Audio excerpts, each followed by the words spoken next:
అందరికీ నమస్కారం. ఇదిరా మ్యాటర్కి స్వాగతం. ఇప్పుడు రాజకీయాలు పూర్తిగా పొల్యూట్ అయిపోయాయండి. అంటే విపరీతమైన బూతులు, అంటే విమర్శల ప్లేస్లో తిట్లు, బూతులు ఇవి ఎక్కువైపోయాయి. అంటే ఒకప్పుడంతా సైద్ధాంతికపరమైన విభేదాలు ఉండేటివి నాయకుల మధ్య, పార్టీల మధ్య. వాళ్ళు విమర్శించుకునేవాళ్ళు, సైద్ధాంతిక పరంగా విమర్శించేవాళ్ళు, పార్టీల విధానాలను విమర్శించేవాళ్ళు, ప్రభుత్వ పనితీరును విమర్శించేవాళ్ళు, తప్పుల్ని ఎత్తి చూపించేవాళ్ళు, అలా ఉండేటివి.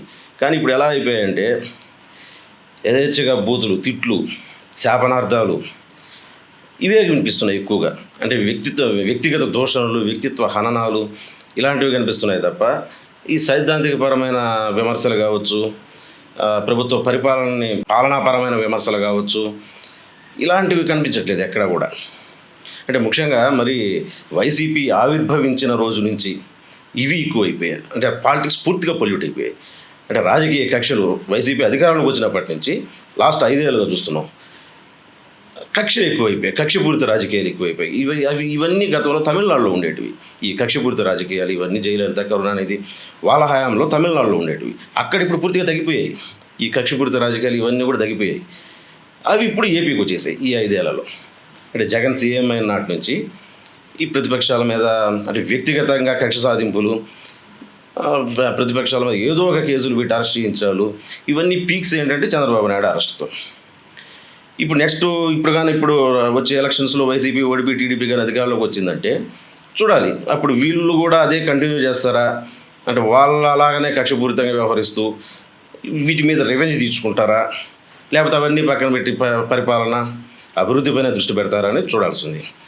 కానీ ఇక్కడ చూడాల్సింది ఏంటంటే మెయిన్గా కొందరు నాయకులు ఇప్పుడు వైసీపీలో ఉన్నారు. కొందరు కొడాలి నాని, రోజా, అంబటి రాంబాబు, ఆ బ్యాచ్ ఉంది కదా, అనిల్ కుమార్ యాదవ్, వల్లభనేని వంశీ, గుడివాడ అమర్నాథ్, ఇలాంటి నాయకులంతా ఈ బ్యాచ్ అంతా కూడా అంటే ఈ బూతులకి ఇష్టం వచ్చినట్టు మాట్లాడడానికి, ప్రతిపక్షాన్ని లెక్క లేకుండా మాట్లాడడానికి, చంద్రబాబుని, లోకేష్ని, పవన్ కళ్యాణ్ని వీళ్ళని దారుణంగా విమర్శించడానికి, అంటే వ్యక్తిగత దోషాలు దిగడానికి, వాళ్ళ వ్యక్తిత్వ హననానికి పాల్పడడానికి వీటికన్నిటికి పెట్టింది పేరు ఈ నాయకులంతా.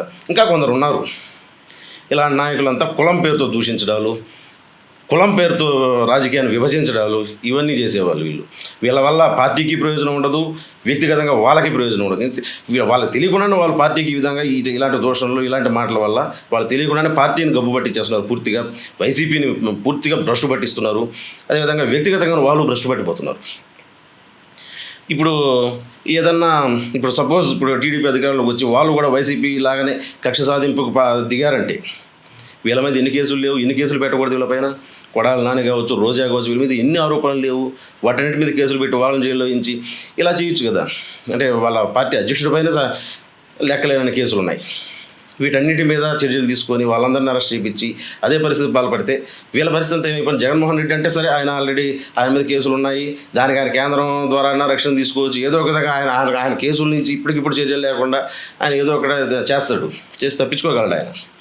కానీ వీళ్ళ పరిస్థితి ఏంటి? కొడాలి నాని, రోజా ఇలాంటి వాళ్ళు వీళ్ళటు టీడీపీలోకి వెళ్ళలేరు, టీడీపీలోకి వెళ్ళాలన్నా చేర్చుకోరు. వీళ్ళు వెళ్తే బీజేపీలోకి వెళ్ళాలి, లేదంటే కాంగ్రెస్లోకి వెళ్ళాలి. ఆ రెండు తప్ప వేరే ఆప్షన్ లేదు వీళ్ళకి. ఇటు ఇంకో పార్టీలో చేర్చుకోరు. అంటే ఇక్కడ చూస్తే వీళ్ళందరూ కూడా ఇప్పుడు కొడాలి నాని కానీ, రోజా కానీ, ఇలా కొంతమంది నాయకులు, వల్లభనేని వంశీ కానీ, వీళ్ళందరూ కూడా టీడీపీ నుంచి వచ్చిన వాళ్ళే వైసీపీలోకి. ఇప్పుడు వైసీపీలో ఉన్న నాయకులు కూడా జగన్మోహన్ రెడ్డితో సహా అందరూ కూడా వేరే పార్టీ నుంచి వచ్చిన వాళ్ళే. ఆ పార్టీని స్థాపించిన జగన్మోహన్ రెడ్డి కాంగ్రెస్ నుంచి వచ్చాడు. ఇంకా ఆ పార్టీలో ఉన్న నాయకులు అందరూ కూడా కంప్లీట్గా దాదాపుగా అందరూ కూడా 100% వేరే పార్టీల నుంచి వచ్చిన వాళ్ళే. అంటే ఆ పార్టీలోనే పుట్టి పెరిగిన నాయకులు అంటే ఎవరూ లేరు ఆ పార్టీలో. అటు కాంగ్రెస్ నుంచి కొంతమంది, టీడీపీ నుంచి కొంతమంది, అంటే ఎక్కువ మంది కాంగ్రెస్ నుంచి, ఆ తర్వాత కొంత భాగం టీడీపీ నుంచి వచ్చి చేరిన వాళ్ళు. ఈ నాయకులను చూస్తే ఇప్పుడు కొడాలి, రోజా ఇలాంటి నాయకులు కొందరు టీడీపీలో ఉన్నప్పుడు వీళ్ళు ఈ విధంగా మాట్లాడేవాళ్ళు కాదు. అంటే వీళ్ళు టీడీపీలో ఉన్నప్పుడు కూడా ఫైర్ బ్రాండే, అంటే బాగా ప్రత్యర్థి పార్టీల మీద బాగా విమర్శలు చేసేవాళ్ళు, ఇవన్నీ చేసేవాళ్ళు. కానీ అవన్నీ కూడా ఒక పద్ధతి ప్రకారంగా ఉండేది. ఆ విమర్శల్లో ఎక్కడ హద్దులు దాటేది లేదు. అంటే ఈ విధంగా బూతులు మాట్లాడేది కానీ, తిట్టడం కానీ, విమర్శలు చేసేవాళ్ళు, తిట్టేవాళ్ళు కాదు. అంటే ఒక పద్ధతిలో జరిగేది. రాజకీయ విమర్శలు చేసేవాళ్ళు తప్ప అంతకు మించి హద్దులు దాటి మాట్లాడేవాళ్ళు కాదు. ప్రతిపక్షాన్ని అంటే ప్రత్యర్థి పార్టీలని నానా నీచంగా దూషించడం లాంటివన్నీ లేవు అప్పట్లో. అదే నాయకులు వైసీపీలోకి వచ్చిన తర్వాత ఎందుకు ఇలా మారిపోయారు? చంద్రబాబు నాయుడిని అరే ఒరే అని మాట్లాడతాడు కొడాలి నాని, బూతులు తిడతాడు చంద్రబాబుని, లోకేష్ని, ఈ పవన్ కళ్యాణ్ తిట్టడానికి ప్రత్యేకంగా అంబటి రాంబాబు, పేరు నాని, వీళ్ళు బూతులు తిట్టడం అంటే ఎవరికి తోచినట్టుగా వాళ్ళు ఇష్టానుసారంగా తిట్టడం. ఈ అంబటి రాంబాబు కూడా కాంగ్రెస్లో ఉన్నప్పుడు తెలుగుదేశం పైన ఈ విధంగా ఆరోపణలు చేసేవాడు కాదు. అప్పుడు ఆరోపణలు విమర్శలు చేసేవాడే తప్ప ఈ విధంగా దూషణలకు దిగేవాడు కాదు. వైసీపీలోకి వచ్చిన తర్వాత ఎందుకు ఈ విధంగా తయారవుతున్నారు? ధర్మాన ప్రసాదరావు లాంటి వాడే. ధర్మాన ప్రసాదరావు చాలా సౌమ్యుడిగా పేరు ఆయనకి. ఆయన మాట్లాడే విధానం కానీ చాలా సున్నితంగా అలా మాట్లాడే మనిషి.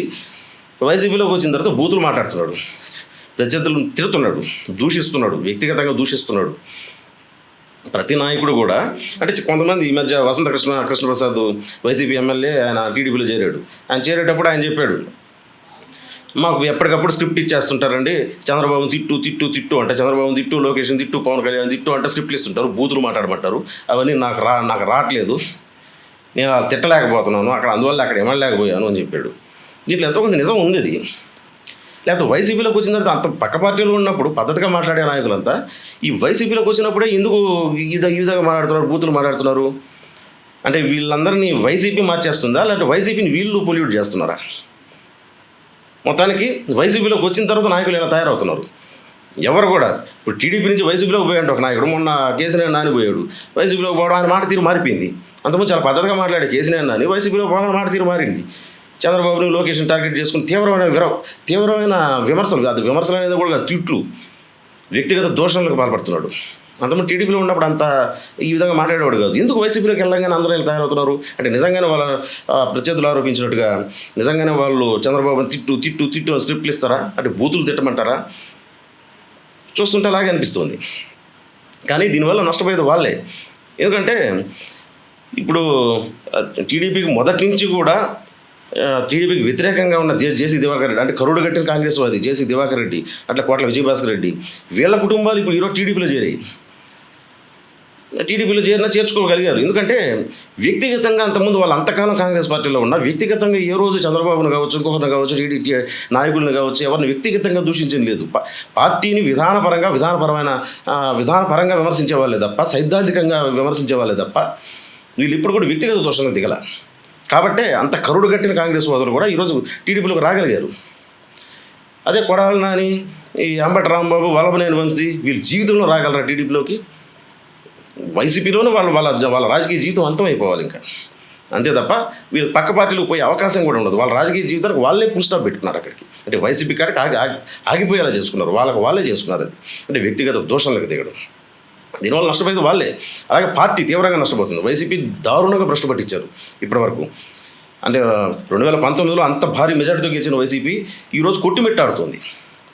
గెలవగలమా లేదా అనే పరిస్థితుల్లో కొట్టుమిట్టాడుతుంది. ఆ పరిస్థితికి ఎవరు తీసుకొచ్చారు? వాళ్ళ నాయకులే తీసుకొచ్చారు. వాళ్ళని అలా ప్రేరేపించింది ఎవరు? పార్టీ అధిష్టానం, వైసీపీ అధిష్టానం. వీళ్ళంతా జగన్మోహన్ రెడ్డి తెలియకుండానే విమర్శిస్తారా? అవతల ప్రత్యర్థి పార్టీల్లోని ఆడవాళ్ళను కూడా దూషించే స్థాయికి దిగజారిపోయారు ఈరోజు వైసీపీ నాయకులు. అంటే వాళ్ళ భవిష్యత్తుకు వాళ్ళ రాజకీయ జీవితానికి వాళ్ళే ఫుల్ స్టాప్ పెట్టేసుకున్నట్టు అయింది ఈరోజు పరిస్థితి. రేపు వైసీపీ ఓడిపోయిందంటే మొదటగా ఇబ్బంది పడేది ఈ నాయకులే. ఇది మ్యాటర్.